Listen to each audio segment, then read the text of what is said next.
Hello and welcome to the history of Stargate. Today's episode we're going to be covering the Jaffa.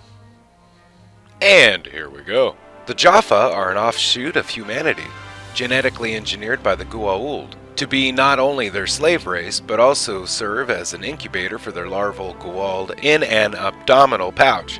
Larval Goa'uld symbiotes provide strength, longevity, excellent health, and immunity or recovery from many otherwise lethal infections, illnesses, and poisons, at the intentionally engineered cost of supplanting the Jaffa's natural immune system, making them dependent on the Goa'uld for more symbiotes. The Jaffa have a warrior culture and form the armies of the Goa'uld. The Goa'uld sought to populate the galaxy and sent slaves to other planets via the Stargate until 3000 BC, before a rebellion led to Ra's retreat from Earth and the burial of Earth's Stargate. Some of the slaves who were taken from Earth were implanted with infant Goa'ulds and became known as Jaffa. As a reward for carrying the infant, the larval symbiote protects the host Jaffa from disease and gives the host Jaffa long life, along with increased physical abilities. The symbiote is also capable of healing its hosts of most injuries or ailments. For thousands of years, Jaffa faithfully served the various Goa'uld masters as soldiers in their armies and servants of different kinds, controlled with the indoctrination of the idea that the Goa'ulds were gods, although only men served as warriors. All Jaffas are raised as warriors with strong emphasis on physical development and discipline. In many ways, they can be fanatical in their devotion, as a result of being taught from birth that dying in the service of their Goa'uld masters results in great rewards in the afterlife. They also believe strongly that their ultimate purpose is ascension, although it is unknown if this belief is fostered by the Goa'ulds or simply ignored. Several thousand years ago, a group of Jaffa realized that the Goa'ulds were not gods and went into hiding. They became known as the Sodan. They do not carry the mark of any Goa'ulds and are proud of their independence.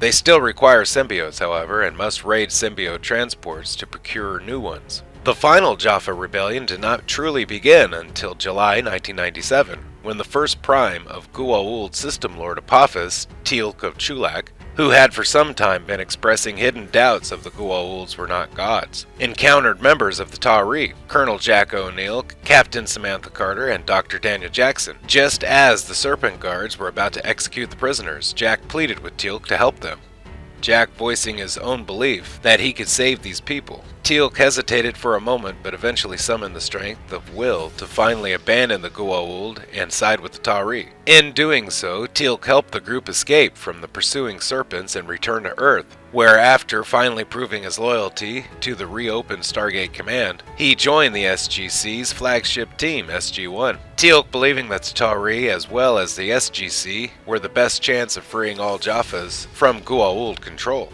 With the help of his mentor Braytak, who later joined the rebellion, and his team, teal'c was able to spread his new belief in freedom for all Jaffa. Many Jaffa joined his cause, allying themselves with the teal'c and the Tok'ra in the fight against the Goa'uld. There were several stumbling blocks on the way to Jaffa freedom. The Goa'uld wiped out several Jaffa leaders at a free Jaffa meeting. Only Braytak and teal'c survived. Attempts were also made to break up the resistance and the Jaffa alliance with the teal'c and the Tok'ra. Seeds of mistrust were planted and successfully flourished between the Tok'ra and the Jaffa, and the alliance was disbanded, with all three taking their own route to defeating the Goa'uld. The resistance was helped by the return of the Goa'uld Anubis, and the subsequent civil war among the System Lords. In addition, the Replicators further weakened the Goa'uld, with most of the System Lords being wiped out in the Replicators' invasion of the Milky Way.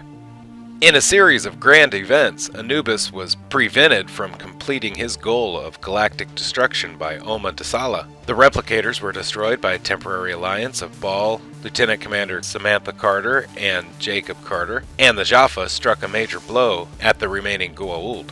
This was heightened by the fact that Ball fled when rebel Jaffa boarded his ship.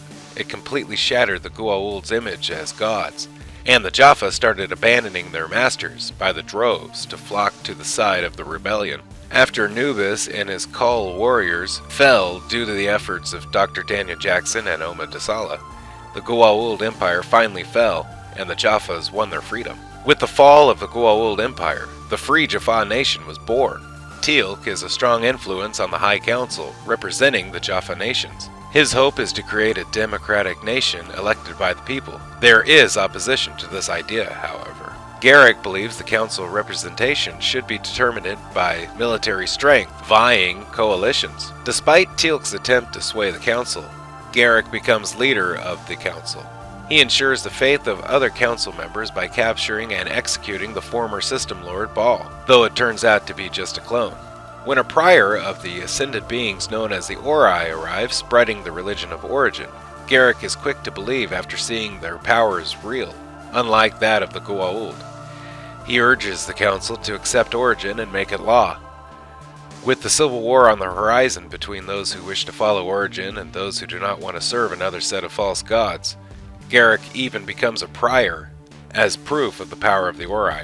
Using the past as a motivator, teal'c manages to convince Garrick that the promises of the Ori are false, and allowing them to destroy the freedom that they had fought for would be wrong. Garrick helps the teal'c heal the plague another prior had inflicted on the members of Stargate Command, knowing that he would be burned alive as punishment.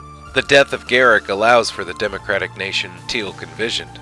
The Jaffa nation remains in danger, however, due to the Ori invasion of the Milky Way. The Jaffa suffer a serious blow when their new homeworld of Dakara was destroyed by Adria, the leader of the Ori army, but they continued to war with the Ori. After a final defeat of the Ori at the hands of the teal'c, the Jaffa continued to rebuild and enjoy their freedom.